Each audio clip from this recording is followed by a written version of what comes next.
Hello guys, कैसे हैं आप सब लोग। लेवल अप की सेकंड एपिसोड के साथ हाजिर हूँ। अभी तक जिसने मेरे चैनल को सब्सक्राइब नहीं किया, चैनल को सब्सक्राइब कर दे, वीडियो को लाइक और शेयर कर दे, शुक्रिया। जिनवू कहता है, आज ये पहली बार नहीं है जब मैं अपने आप को मौत के इतना ज्यादा करीब महसूस कर रहा हूँ। जब मैंने हंटर गिल्ड को ज्वाइन किया था तो अपनी पहली रेड के दौरान मैं अपनी पार्टी से अलग हो गया था और वहीं पर एक ई रैंक मॉन्स्टर ने मेरी बैक पर हमला किया था, जिसकी वजह से मैं हफ्तों तक हॉस्पिटल में रहा। फिर एक बार मैं एक डंजन के अंदर काफी दिनों तक बंद रहा, जहाँ पर मैं भूख की वजह से मरने वाला था। हालांकि वो सारे डंजन लो रैंक के डंजन थे, लेकिन फिर भी हर बार मैं मरते मरते बचा हूँ। मेरे बाकी के सारे टीममेट्स अपने मैजिकल कोर्स को बेचकर अपने लिए बेहतरीन वेपन खरीदते थे, ताकि वो पहले से भी ज्यादा स्ट्रॉन्गर मॉन्स्टर्स को हरा सके और ज्यादा पैसे कमा सके। लेकिन मैं ऐसा नहीं कर सकता था। मुझे अपनी माँ के हॉस्पिटल के बिल देने थे, इसलिए मैं अपने लिए वेपन्स नहीं खरीदता था और मैं बिना वेपन्स के डंजन में आ जाता। और इसके अलावा मैं अपने लिए एक हीलर भी नहीं रख सकता था, क्योंकि हीलर को भी पैसे देने पड़ते हैं। और अगर मैं बहुत ज्यादा जख्मी हो जाता हूँ तो गिल्ड के दोस्त मुझे अपने हीलर से हील करवा देते थे। यहाँ तक कि मेरे दोस्त भी बातें करते थे कि मैं हर बार डंजन से जख्मी होकर बाहर निकलता हूँ, हीलर्स के ऊपर बोझ बढ़ जाता है, उन्हें हर बार मुझे हील करना पड़ता है। और फिर उन सब लोगों ने मुझे वीकेस्ट हंटर कहना शुरू कर दिया कि मैं हर बार डंजन में जाता हूँ और जख्मी होकर वापस आता हूँ, क्योंकि मैं सबसे ज्यादा वीक हूँ। हालांकि मैं एक हंटर हूँ, लेकिन मैं बिल्कुल यूजलेस हूँ।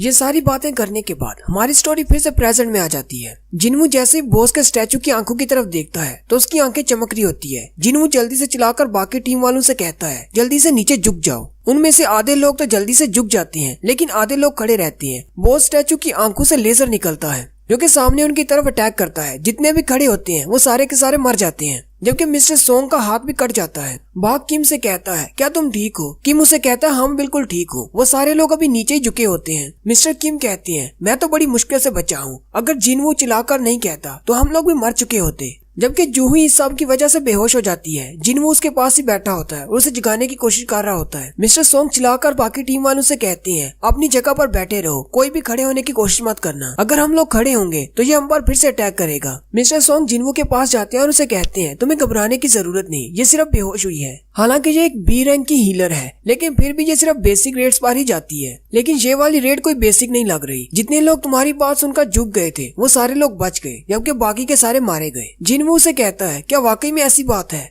मिस्टर सोंग से कहती है, क्या तुम इसलिए नहीं चिल्लाए थे कि तुम्हें पता चल गया था कि वो लेजर अटैक करने वाला है? जिनवू मिस्टर सोंग से कहता है, नहीं ऐसी कोई बात नहीं है, मुझे बस लगा कि यहाँ पर खतरा है, इसलिए मैंने कहा कि नीचे झुक जाओ। जिनवू की नजर मिस्टर सोंग के बाजू पर पड़ती है और वो मिस्टर सोंग से कहता है, आपका बाजू तो कट गया है। मिस्टर सोंग से कहते हैं, कोई बात नहीं, ऐसे छोटे मोटे हादसे होते रहते हैं, जल्दी से आकर मेरी ब्लीडिंग रोकने में मदद करो। जिनवू मिस्टर सोंग का बाजू बांधने के लिए बैठ जाता है। मिस्टर सोंग से कहते हैं, तुम्हें क्या लगता है इस बॉस का लेवल क्या होगा? वैसे तो मुझे भी नहीं पता, क्योंकि मैं आज तक सिर्फ ए रैंक या फिर डी रैंक की रेड्स पर ही गया हूँ। कभी कभार मैं बी रैंक की रेड पर भी चला जाता हूँ। मिस्टर सोंग से कहते हैं, लेकिन मैं इतना जरूर कह सकता हूँ कि ये डंजन ना तो ए रैंक है ना ही बी रैंक है, क्योंकि ए रैंक और बी रैंक की डंजन्स में भी इतने खतरनाक मॉन्स्टर्स नहीं होते। और ये बिग बॉस तो मुझे एस रैंक लगता है। साथ ही मिस्टर सोंग से कहते हैं, उस स्टैचू के ऊपर लिखा हुआ था 3 कमेंडमेंट्स के बारे में। पहली, लॉर्ड की पूजा करो, दूसरा लॉर्ड की तारीफ करो, और चौथा, अपनी फेथ को साबित करो। अगर तुम लोग ऐसा नहीं करते तो तुम लोग इस कमरे से जिंदा बाहर नहीं निकल सकते।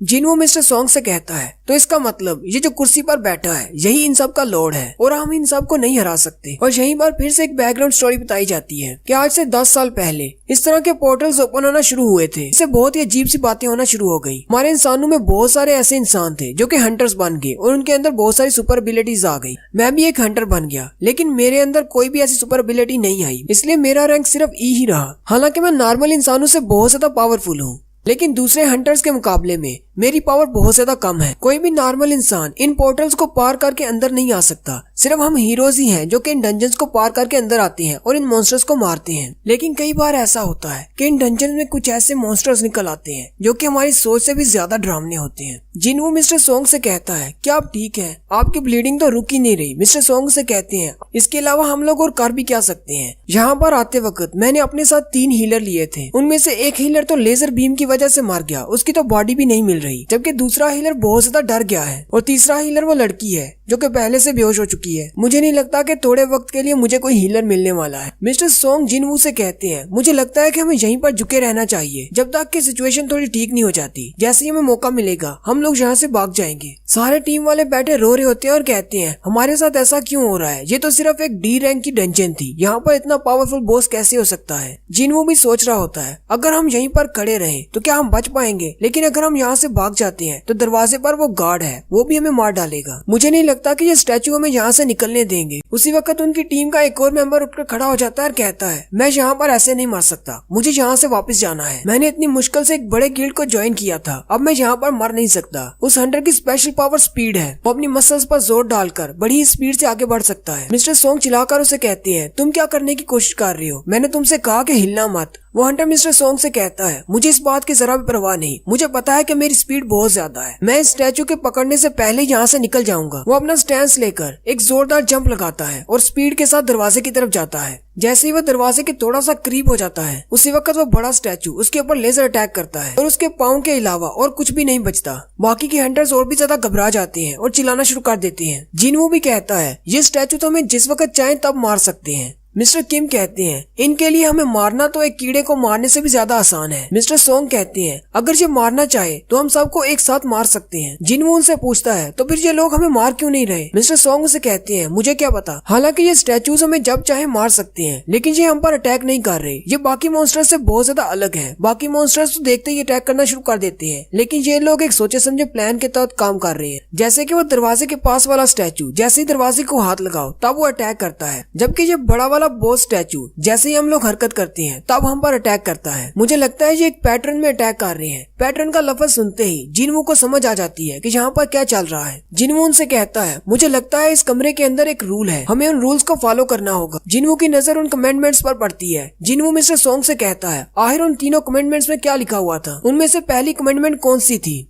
मिस्टर सोंग से कहते हैं, उनमें से पहली ये थी, लॉर्ड की पूजा करो।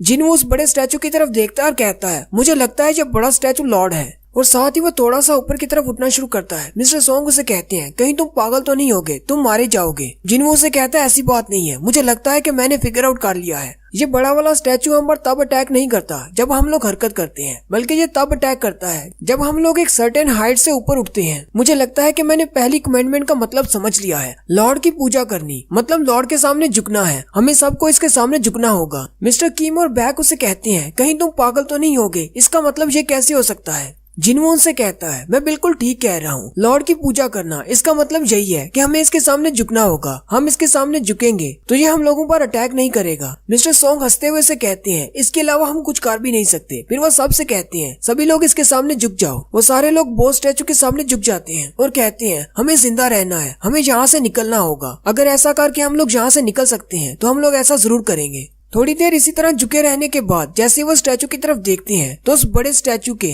चेहरे के एक्सप्रेशंस बदल जाते हैं। वो हंसना शुरू कर देता है। बैक कहता है, इसके चेहरे के एक्सप्रेशंस के साथ क्या हुआ? क्या ये हमें इस तरह देखकर खुश हो रहा है? जिनवू फिर से सोचना शुरू कर देता है और कहता है, पहले इसने कितने लोगों पर अटैक किया, कितनों को इसने मार दिया, हम में से कितने जिंदा हैं, हमें कितनी देर तक इस तरह इसके सामने झुक कर रहना होगा? बैक कहता है, मुझे लगता है कि इसने अटैक करना बंद कर दिया है, मुझे लगता है कि हम लोग खड़े हो सकते हैं। क्या वाकई में हमारा इसके सामने झुकना काम आ गया? साथ ही बैक बिल्कुल खड़ा हो जाता है और उनसे कहता है, इसने अटैक करना बंद कर दिया है, देखो तुम लोग भी खड़े हो सकते हो। फिर आहिस्ता आहिस्ता सारे हंटर खड़े हो जाते हैं और कहते हैं, ये तो वाकई में इसने अटैक करना बंद कर दिया, इसका मतलब हम लोग यहाँ से निकल सकते हैं। जिनवू उनसे कहता है, नहीं, हम लोग अभी तक सेफ नहीं है। उसी वक्त वो बड़ा सा स्टैचू अपनी कुर्सी से उठकर खड़ा हो जाता है। सारे हंटर्स फिर से घबरा जाते हैं और कहते हैं, कहीं ये हमसे फाइट तो नहीं करने वाला। मिस्टर सोंग चिल्लाकर जिनवू से कहते हैं, अब जल्दी से बताओ हमें क्या करना है, क्या तुम्हारे पास और भी कोई प्लान है? जिनवू मिस्टर सोंग से कहता है, मुझे नहीं पता कि अब क्या करना है, मुझे नहीं पता कि यहाँ पर क्या हो रहा है। उसी वक्त वो बड़ा स्टैचू अपना पैर उठाता है और उन हंटर्स पर मारने की कोशिश करता है। वो सारे हंटर्स उसके पाँव से नीचे से दूर हो जाते हैं। जिनवू चिल्लाकर उनसे कहता है, मैंने पहले ही कहा था, इस डंजन रूम के अपने रूल्स हैं, हमें कमेंडमेंट्स को फॉलो करना होगा। पहला रूल था कि इसकी पूजा करो, वो हमने कर दी, अब इसकी प्रेज करनी है, यानी हमें इसकी तारीफ करना होगी। वो सारे हंटर्स हैरान परेशान हो जाते हैं और कहते हैं, हम लोग इसकी प्रेज कैसे करेंगे, हमने तो कभी प्रेयर की ही नहीं। उनमें से एक हंटर कहता है, मैं ऐसा कर सकता हूँ, पहले मैं एक चर्च का मेंबर हुआ करता था, वहाँ पर मैं स्पीच देता था और वहाँ पर हम गॉड की प्रेज के लिए गाना भी गाते थे।